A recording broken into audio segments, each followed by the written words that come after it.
दंगा नाम सुनकर ही लोगों में दहशत का माहौल बन जाता है। उनके मन में खून खराबा, मारकाट का डर सताने लगता है। हमारे देश में कुछ दंगे ऐसे हुए जिनका नाम सुनकर लोग सहम उठते हैं।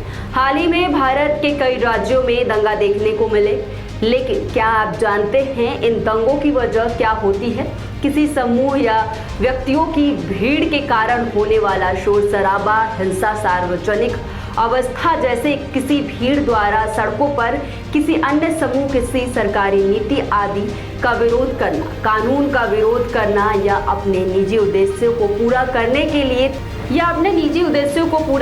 के लिए तीन या अधिक व्यक्तियों द्वारा एक साथ मिलकर विघ्नकारी और उपद्रवी तरीके से कार्य करने से सार्वजनिक शांति में खलल पड़ता है। ऐसी भीड़ दंगाइयों का रूप ले लेती है।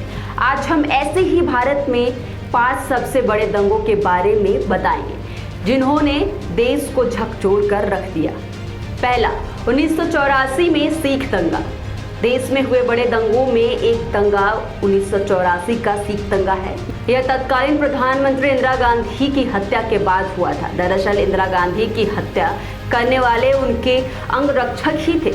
जिन 2 अंगरक्षकों ने इंदिरा गांधी की हत्या की थी वो दोनों ही सिख थे। इसलिए इंदिरा गांधी की हत्या के बाद देश में लोग सिखों के खिलाफ भड़क गए। बड़ा दंगा दिल्ली में हुआ जिसमें सिखों का कत्लेआम हुआ। माना जाता है कि लगभग इन दंगों में 5000 लोगों की मौत हो गई थी। अकेले दिल्ली में करीब 2000 से ज्यादा लोग मारे गए थे। इंदिरा गांधी की हत्या की वजह 1984 में एक ऑपरेशन ब्लू स्टार के दौरान उनका वह फैसला था जिसमें उन्होंने भारतीय सेना को स्वर्ण मंदिर पर कब्जा करने का आदेश दिया था। इस दौरान मंदिर में घुसे हुए सभी विद्रोहियों को मार दिया गया था, जो कि ज्यादातर सिख ही थे। इन सभी हथियारों से लैस विद्रोहियों ने स्वर्ण मंदिर पर कब्जा कर लिया था।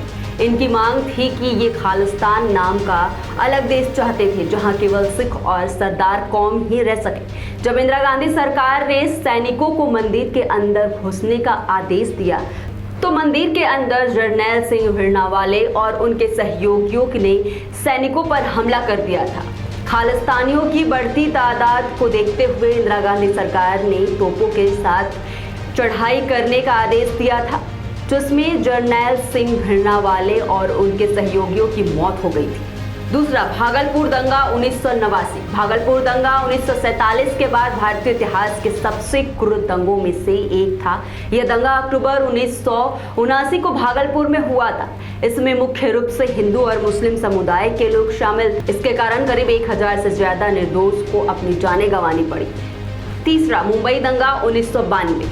इस दंगे की मुख्य वजह बाबरी मस्जिद का विध्वंस था। इस हिंसा की शुरुआत दिसंबर में 1992 में हुई थी, जो 1993 के जनवरी तक चली। श्री कृष्ण कमीशन की रिपोर्ट के मुताबिक दिसंबर 1992 और जनवरी 1993 के 2 महीने के दौरान हुए दंगों में 900 लोग मारे गए थे। इनमें 575 मुस्लिम, 275 हिंदू, 45 अज्ञात और 5 अन्य थे।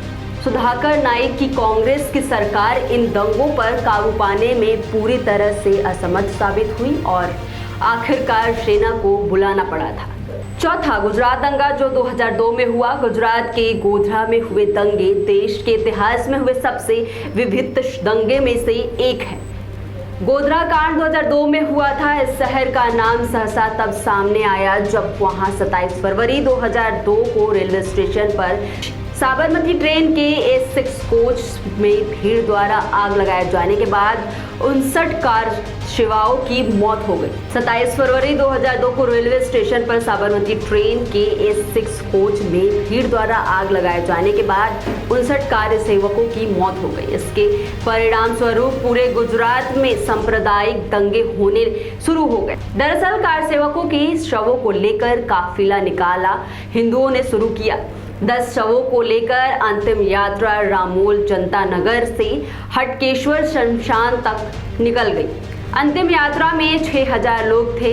भीड़ अहमदाबाद के गुलबर्ग सोसाइटी नरोदा गांव के करीब बेकाबू होने लगी। राज्य दंगों से चपेट में पूरी तरह आ गया था। इस दंगों में 790 मुस्लिम और 294 हिंदुओं की मौत हुई।